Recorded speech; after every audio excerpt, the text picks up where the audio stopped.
What if the very darkness you run from is the source of your brilliance? We are taught to seek the light, to chase happiness, to be positive, to smile through the storm.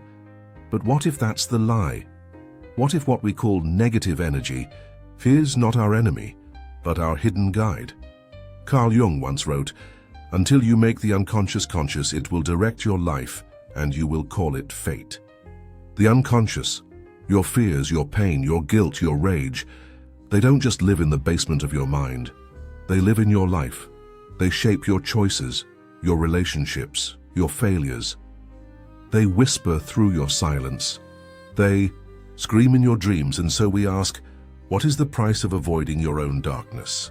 This is not a journey of comfort.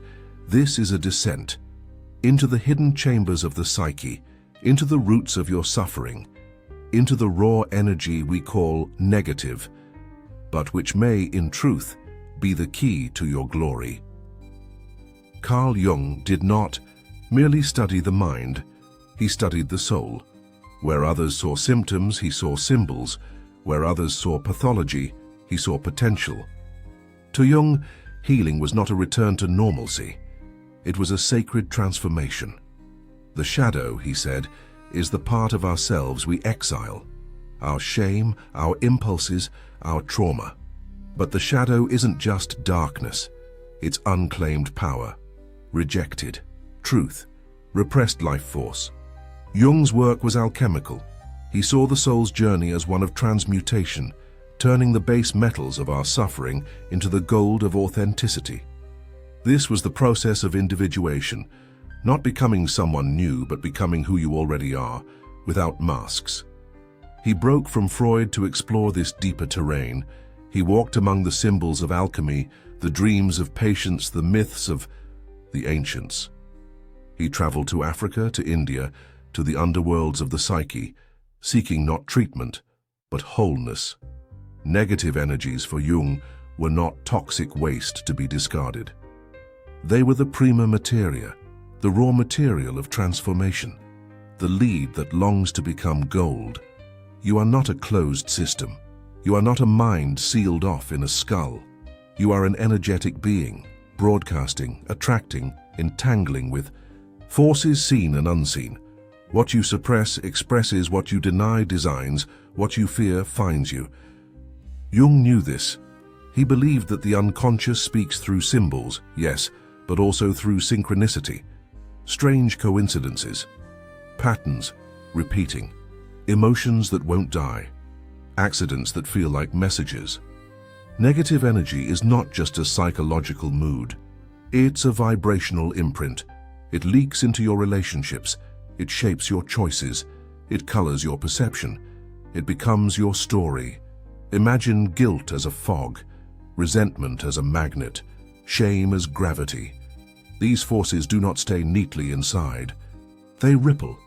They ripple through time, through memory, through body and behavior, and if left unacknowledged, they build. They intensify. They begin to act out your life for you. The ancient mystics called this karma. The physicists call it entanglement. Jung called it fate. But what if fate isn't written? What if fate is just the unconscious, waiting to be seen? Here lies the great secret. Your greatness is not hidden behind your pain. It is inside it. The shadow is not the villain of your story. It is the wounded hero is waiting to be returned. To confront your negative energies is not to fight them. It is to feel them fully, to sit in the fire and not flee, to name the demon and realize it has your voice. The journey is not linear. It is mythic, archetypal. Christ descended into hell before resurrection. The Buddha faced Mara under the Bodhi tree. The goddess Inanna descended into the underworld, stripped of her power, only to rise again, reborn. These stories are not myths. They are maps. Jung called this process individuation, the integration of opposites, not the rejection of darkness, but its embrace, not fixing the self, but finding it. And when you do, when you see the truth inside the pain, the lesson inside the loss, the strength inside the fear, you begin to transmute. Shame becomes humility. Fear becomes clarity. Anger becomes fuel. This is the alchemy of consciousness. This is where your glory begins. But here lies the contradiction, one that our world has dangerously misunderstood. What if positivity is the new poison? What if pretending everything is fine is the very reason it isn't?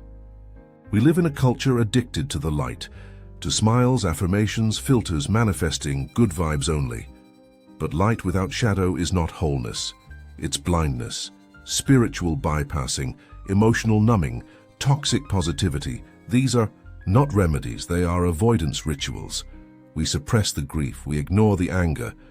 We label emotions as low vibration, and in doing so we bury them deeper.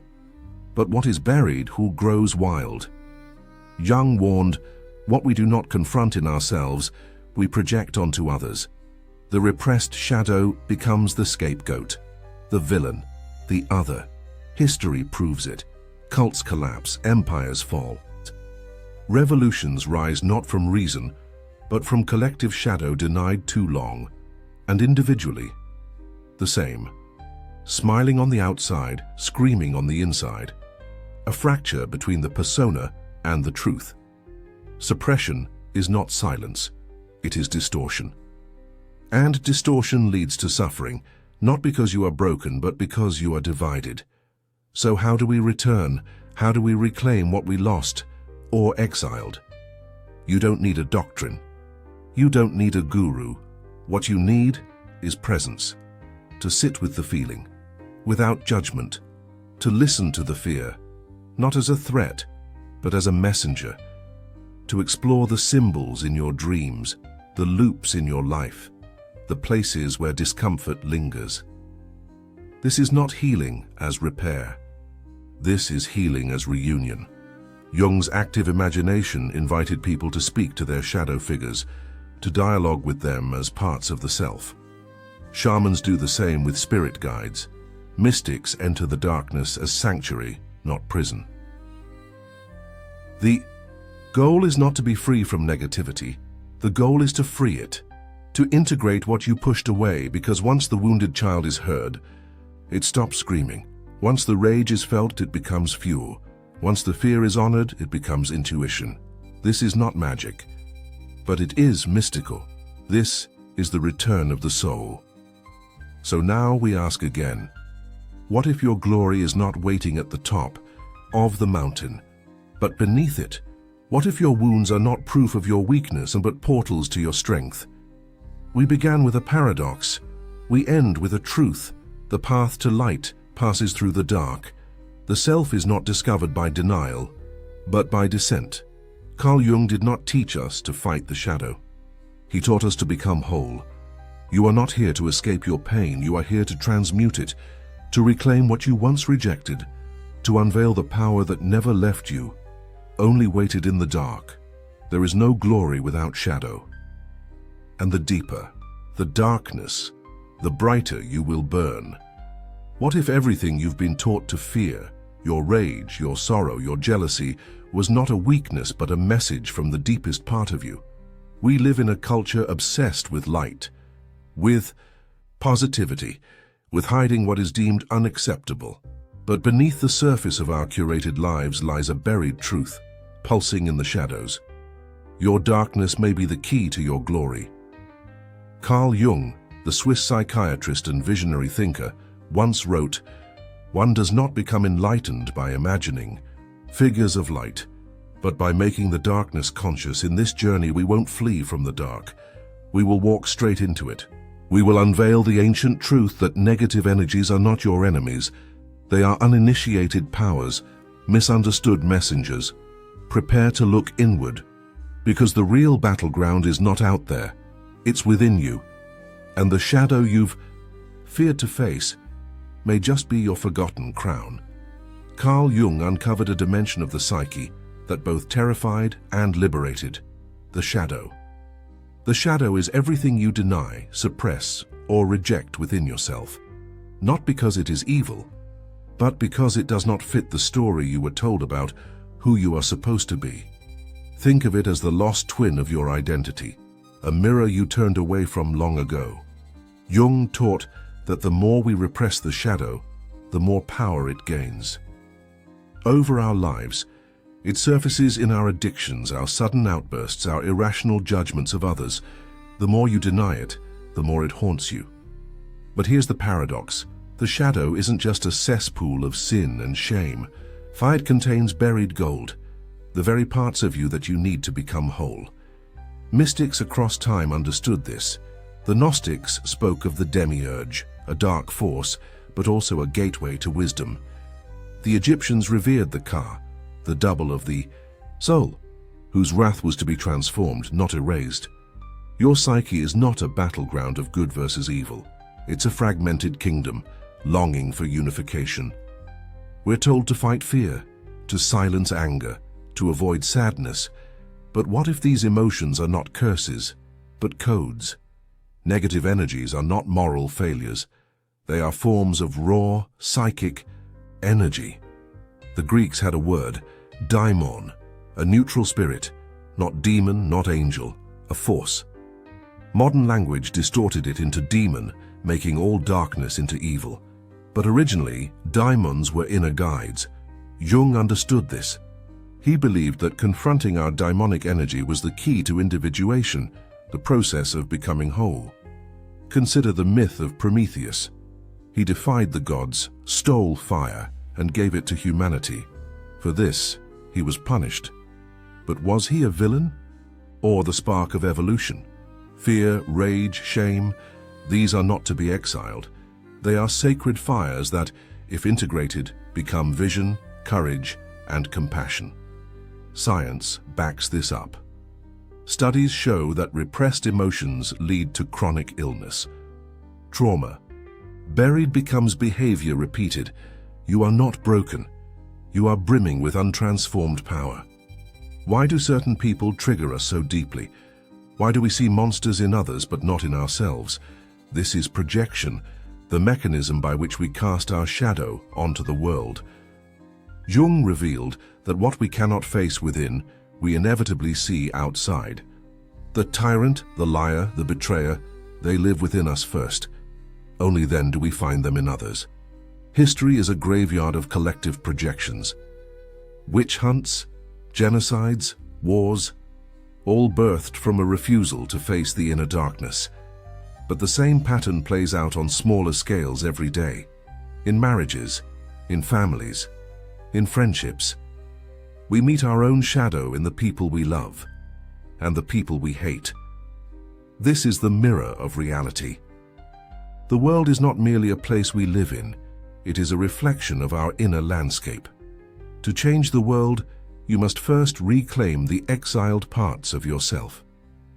Shadow work is not a theory, it is a sacred practice.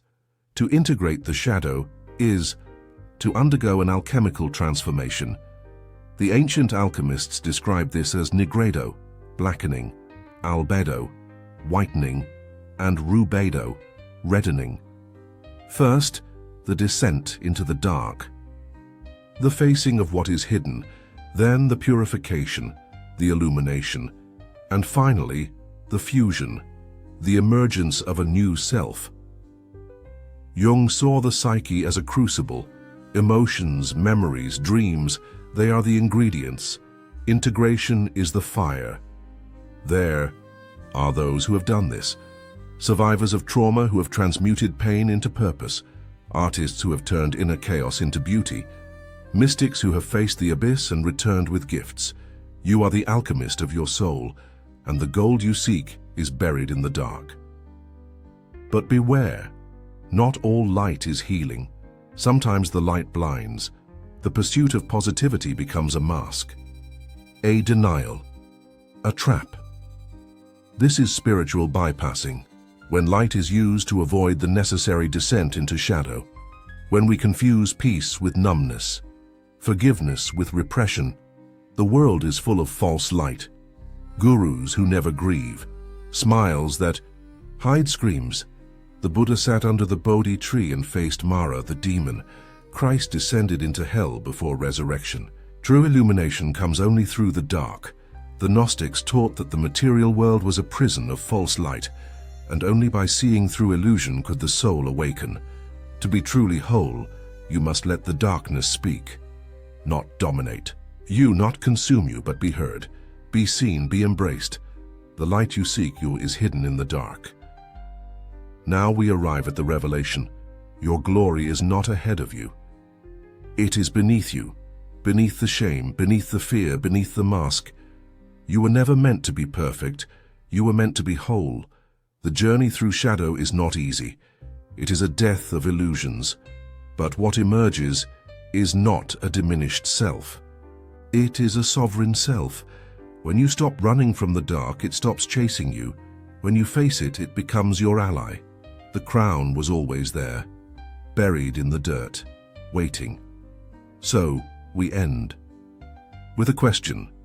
If your darkness is your glory, who are you really when you stop running from yourself? The path is open, the mirror is clear, the shadow waits, but it does not wait to harm you. It waits to remind you. You are already whole. And now you remember. What if your suffering is not a curse but a sacred call? We live in a world obsessed with light, positivity, perfection, progress. But beneath the surface of our curated smiles and carefully constructed identities lies a truth we dare not speak.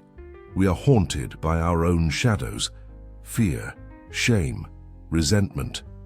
These emotions are labeled negative, but what if they are misunderstood guardians of a deeper self? Carl Jung called this realm the shadow, the disowned parts of the psyche that we exile to maintain our sense of goodness. But the more we reject them, the more power they gain. They erupt in unconscious behaviors, inner turmoil, and quiet self-sabotage. Jung believed that true transformation begins not in the light, but in the dark. In this journey, we will not run from the dark. We will descend into it, because the glory you seek may not lie in what you show the world, but in what you've hidden from yourself. Long before psychology, ancient cultures knew that the path to wisdom led through darkness. The Egyptians weighed the soul against a feather. The Gnostics warned of archons, deceptive forces within. In Hinduism and Buddhism, the ego is seen not as evil, but as an illusion that binds. In each system, darkness is not an enemy, but a rite of passage. Carl Jung resurrected these archetypal truths in modern form. The collective unconscious, the persona, the shadow, these are not abstract ideas but living maps of the human journey. Jung's own descent into madness, chronicled in his Red Book, mirrors the ancient hero's journey into the underworld. What emerges from this chaos is not destruction, but transformation. So ask yourself, what parts of you have you judged, buried or feared? What energies have you labeled negative without ever asking what they might teach you? Because in every myth, it is the dragon, not the light, that guards the treasure. Alchemy was never about turning lead into literal gold. It was a language of the soul. And for Jung, it became a blueprint for transformation. The alchemical stages, nigredo, albedo, rubedo, mirror the psychological journey. First comes the darkness, the breaking down of identity, then the purification, the stripping away, half illusion. Finally, the integration, a new wholeness forged from what was once fragmented. Negative energies are not toxins to be expelled, they are raw materials to be transmuted. Your rage is unspoken truth. Your fear is the voice of ancient memory. Your shame is a boundary violated, asking to be restored. These are sacred messengers, not moral failures. In embracing them, you do not become broken, you become whole. And in that wholeness, the glory hidden beneath the ruin begins to shine. Across cultures and disciplines, we find whispers of this deeper truth. Gnostic Gospels, long buried by orthodoxy, speak of inner divinity, veiled by forgetfulness. Indigenous rites of passage plunge initiates into darkness, so they might emerge with vision. Even neuroscience reveals that trauma, when met with awareness, can rewire the brain and open new pathways of perception. Jung broke with Freud because he believed the psyche was more than a machine. It was a cosmos, Modern psychology often seeks control, normalization, symptom management. Jung sought meaning, and in meaning, he found the divine. Science hints, myth whispers, mysticism roars. What you reject is where the gold lies. To reclaim your glory, you must not bypass the wound. You must enter it. But beware, even light can deceive. In our pursuit of awakening, we often create new masks. We deny anger in favor of peace. We suppress doubt in favor of faith. We chase higher vibrations while disowning the earthy, the raw, the real. This is the shadow of enlightenment, spiritual bypassing. The ego reborn as a false guru within. Jung warned that inflation, the ego mistaking itself for the self, was the greatest danger on the path. So let this be your mirror. Is your light a shield or a beacon? True glory does not glow with perfection. It trembles with authenticity. It is raw. It is honest. It embraces the sacred contradiction of being human and divine, broken and whole, light and shadow. You have walked through the fire. Now, what remains? Not the persona, not the illusion of perfection. What remains is the self, not the ego, but the integrated totality of who you are. This is Jung's individuation, the reunion of what was split, the soul reclaiming its own forgotten names. This is not the end, but the beginning, a return to glory not as superiority, but as sacred authenticity. And so we return to the question, what if your suffering was your crown? Perhaps the negative energies were never negative at all. Perhaps they were your invitation to remember, to reclaim, to become whole. They say we fear the dark, but what if it's the light we truly dread? Not the darkness of the world outside, but the terrifying brilliance buried within. The potential that whispers, you were made for more, only to be drowned out by fear, shame, and the machinery of survival.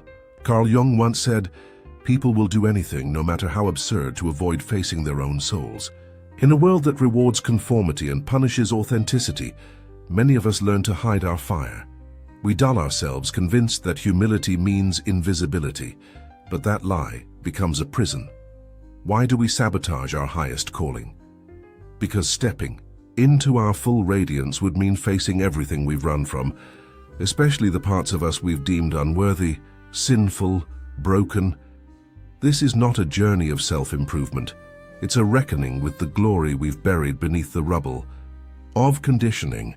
This is the beginning of the descent, not into despair, but into the truth that waits beneath every suppressed shadow, every unspoken fear. Carl Jung gave a name to the exile within, the shadow, the part of us we refuse to acknowledge, the anger, the jealousy, the grief, the power. It is everything,